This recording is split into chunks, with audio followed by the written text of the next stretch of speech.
política. Professor Reauli Borges. Fala, Flávio.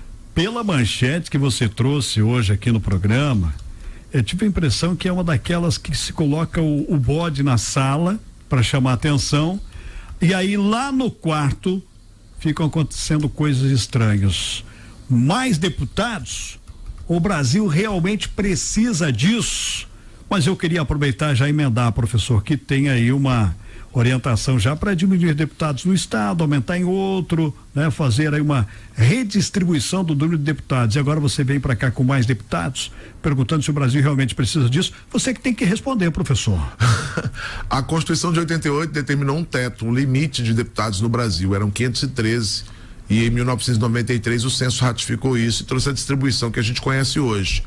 Por exemplo, em Santa Catarina temos 16 deputados federais. Ponto.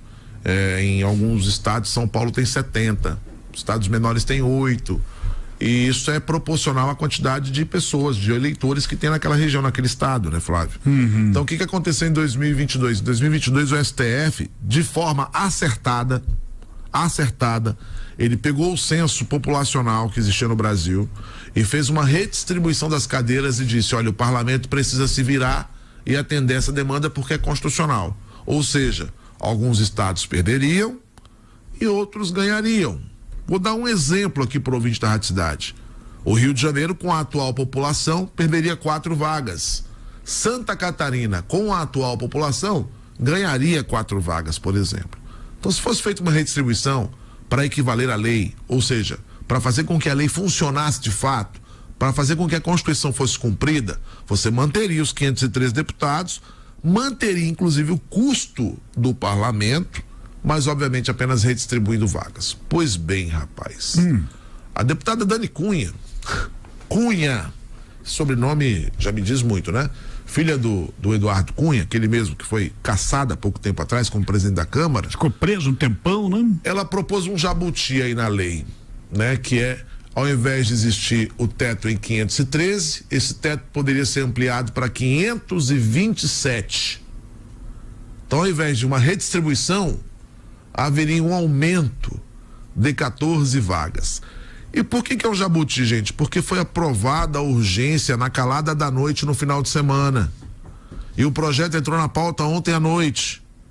E hoje, provavelmente, ele vai ser votado em primeiro turno. Então fica aqui um alerta, cobre o seu deputado. Por que aumentar o custo do Brasil? Para que aumentar o custo do parlamento? Será que eles entregam tanto assim para a população? Será que a gente tem um parlamento produtivo que trabalha em prol do povo? Ou a gente está criando mais 14 cargos para penduricalho? Que é isso que vai acontecer. Eu gostaria que a lei fosse cumprida. Já temos 503 deputados, que não é pouco.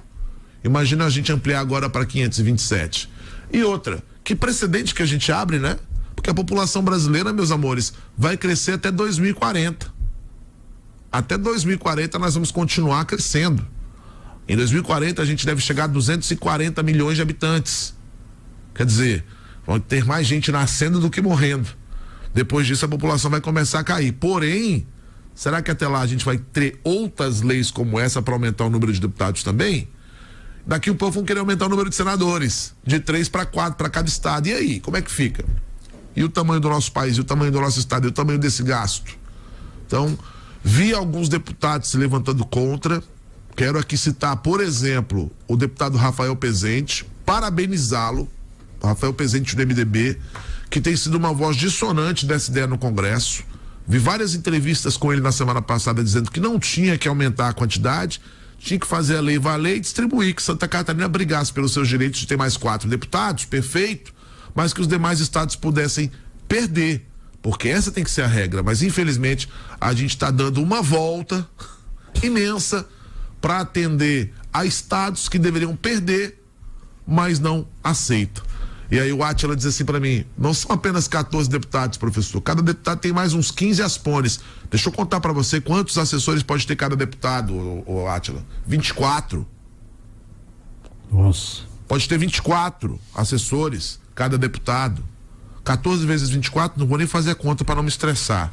240. Vai passar de 300 aspones aí 300. dentro de cada gabinete. Sem contar de todas as verbas que você tem relacionadas a esse gabinete, sem contar na questão das passagens aéreas, sem contar na questão do reembolso da gasolina, sem contar a questão do, como a gente tem no Brasil ainda, por incrível que pareça, o auxílio paletó, que é uma vergonha, né? O deputado receber 9 pau por mês, 9 mil reais para se vestir bem. Então tem coisas no Brasil que, poxa, já não fazem mais parte, não deveriam mais fazer parte da nossa rotina. E aí, meu amigo, você está preocupado com as brigas nas redes sociais, com as lacrações dos políticos nas redes sociais? Tá aí, ó, isso aí é política real. É isso aí que a gente tem que cobrar, porque estão nos roubando na cara dura com um pedido de urgência e vai ser votado entre hoje e amanhã, provavelmente em 2 turnos. Vai caber a alguém, não sei se o Supremo Tribunal Federal vai lá na frente peitar isso, porque deveria. As pessoas reclamam do Supremo às vezes, mas o Supremo ele age muitas vezes, Flávio Silva, na safadeza do Congresso e muitas vezes nasce também na omissão do Congresso. Então o Congresso foi omisso quando não cumpriu a determinação em 2022 e agora o Congresso está dando um jeitinho de aumentar 14 vagas a mais na Câmara dos Deputados. Vai caber alguém barrar e vai ser o Supremo. Aí sabe o que o Parlamento vai dizer? Oi. O Supremo está interferindo nos nossos trabalhos. Cara, nessa hora tem que interferir mesmo. O sistema de pesos e contrapesos, esse sistema em que você tem o poder para limitar o poder, os 3 poderes se limitando, serve para isso também. Quando um poder passa do ponto, ele tem que ser corrigido. E nesse momento o parlamento está passando do ponto. Inclusive quero fazer um convite aqui de público. Vou convidar o deputado Rafael Pezente essa semana ainda para ver se ele faz uma fala com a gente, porque ele tem sido uma das vozes dissonantes dessa ideia dentro do Congresso Nacional e a gente tem que fazer respeitar a lei. Então, quando a gente critica deputado, tem que criticar porque é o nosso papel, mas quando a gente precisa elogiar, tem que elogiar também. Parabéns, deputado Rafael Pezente, que está fazendo a coisa certa, ou seja, defendendo que a lei seja cumprida sem aumento de deputados e sem aumento de gastos.